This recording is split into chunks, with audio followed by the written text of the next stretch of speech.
Hace algunos días conversé en un programa de radio con un miembro del Frente Amplio sobre la autorización que el juez Urrutia otorgó a reos de la cárcel de alta seguridad para realizar videollamadas. Al igual que yo, él afirmó estar en desacuerdo con el referido permiso, pero al mismo tiempo agregó estar igualmente en desacuerdo con los cuestionamientos a las resoluciones del mismo juez, ya que existen otras instancias judiciales en donde estas decisiones pueden revisarse y, desde su mirada, los cuestionamientos debilitan al Poder Judicial en distintos ámbitos. De inmediato se me vino a la cabeza lo obvio, porque las fuerzas políticas como el Frente Amplio no cambian sus convicciones más profundas de un día para otro, entre ellas que los delincuentes son víctimas de la sociedad, prisioneros de sus circunstancias o reos de sus propias vidas. En efecto, su desacuerdo con Urrutia era circunstancial, simplemente por estar en el gobierno. En otras palabras, si fuera oposición, estaría de acuerdo con Urrutia, del mismo modo en que Boric, Jackson y compañía estuvieron de acuerdo con este juez cuando revocó la prisión preventiva de los delincuentes detenidos por la destrucción durante la Revolución de Octubre de 2019. Recordarán ustedes, además, que no satisfechos con aquello, posteriormente indultaron a algunos de ellos y a otros les otorgaron pensiones de gracia, verdaderas remuneraciones vitalicias a delincuentes cuyos montos son superiores al sueldo mínimo y a la pensión garantizada universal. Además, a diferencia del gobierno, parte del oficialismo ha sido transparente, manifestándose a favor de la decisión del juez Urrutia, fundado en razones de derechos humanos, ya que desde su mirada, la sanción por cometer delitos es la privación de libertad, no el término de las comunicaciones con sus familiares.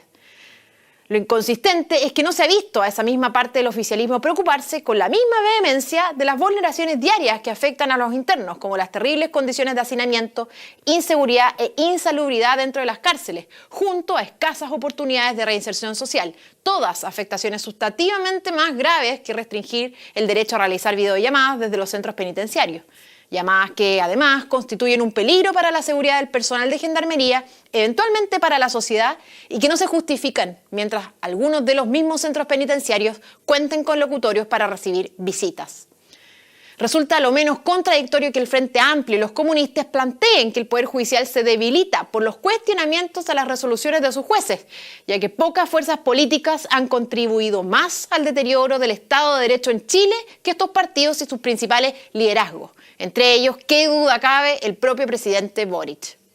Algunos ejemplos son el apoyo cerrado al proyecto refundacional rechazado el 4 de septiembre de 2021, que terminaba con la independencia, y otras características esenciales del Poder Judicial, los casos de corrupción vinculados al Frente Amplio y la complicidad enfermiza de los mismos partidos con la delincuencia, al oponerse tenazmente a la gran mayoría de los proyectos de ley presentados para contener la crisis de inseguridad en Chile, no solo durante el gobierno del presidente Piñera, sino que también a través del voto en contra de proyectos de ley en materia de seguridad durante el gobierno vigente, el gobierno de Boric, que es su propio gobierno.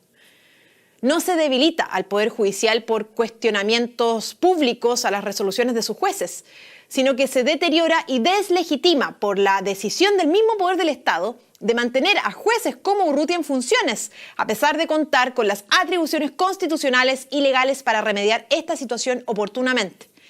Es incorrecto sacrificar las instituciones para mantener a toda costa a determinadas personas que temporalmente desarrollan sus funciones en ellos, porque el poder no se habita, aunque algunos hayan puesto de moda este verbo, sino que se ejerce oportunamente y con decisión cuando corresponde de conformidad a la Constitución y las leyes. Es vergonzosa la omisión de los jueces de los tribunales superiores de justicia en esta materia.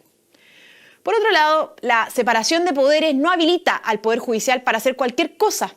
Este principio no es una especie de escudo protector para el ejercicio incorrecto de la función judicial, como lo es resolver políticas públicas a través de sus dictámenes, o como lo es que el juez Urrutia aplique sus convicciones ideológicas y no la ley en sus sentencias, las que, dicho sea de paso, además deben ser fundadas,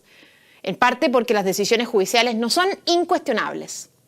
Esto no significa que el Congreso o el Gobierno puedan ejercer funciones judiciales, revisar las sentencias o revivir procesos terminados, pero sí pueden los distintos poderes del Estado y también los ciudadanos tener una opinión, no solo respecto a las decisiones de los jueces, sino que también sobre el funcionamiento de este mismo poder del Estado, perfectible como cualquier otro.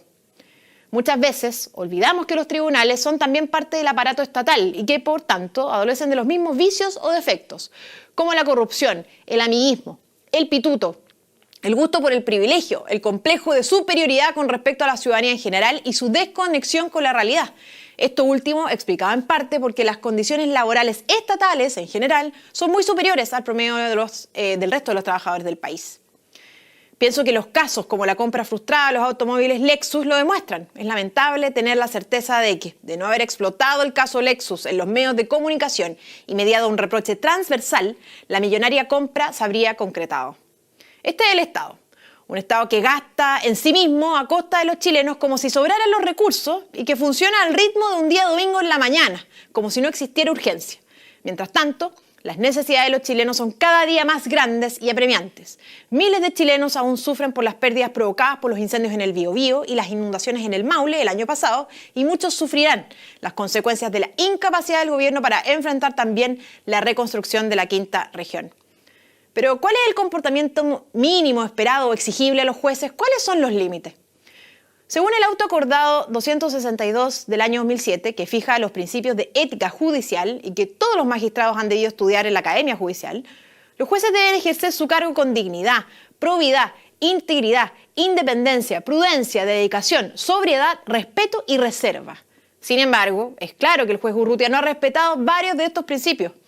Urrutia no ha respetado el deber de dignidad e integridad al actuar como político y no como juez, y promover la desconfianza hacia la función judicial en virtud de sus controvertidas apariciones en campañas políticas y opiniones de la misma índole, como aquella en que aseguró que detrás de cada violación de los derechos humanos hay un juez que por acción u omisión permitió dicha violación, y que durante el estallido social el Poder Judicial ha servido como parte del dispositivo de represión al avalar y justificar la represión. El juez tampoco ha respetado el deber de independencia del auto acordado o de prescindencia del Código Orgánico de Tribunales, ya que aplica preferentemente criterios políticos en sus sentencias, como aquella en que puso término a la prisión preventiva de los detenidos de la Revolución de Octubre de 2019, posteriormente revocada por el Pleno de la Corte Suprema, pues creía que eran presos políticos. Por otro lado, los jueces cumplen una función pública cuyos deberes no están circunscritos únicamente al ámbito de la judicatura, sino que se extiendan a su vida privada, cuestión que también afecta a otras autoridades. Hasta cierto punto, la conducta privada de los jueces es de interés público porque entendemos que esta incide en la forma en que ejercen y comprenden sus tareas.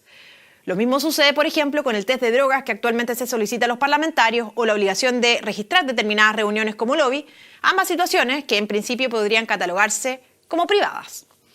Es claro que a los jueces se les debe y puede exigir un estándar de conducta tanto privado como público más alto que a cualquier trabajador en virtud de la tarea que desempeñan.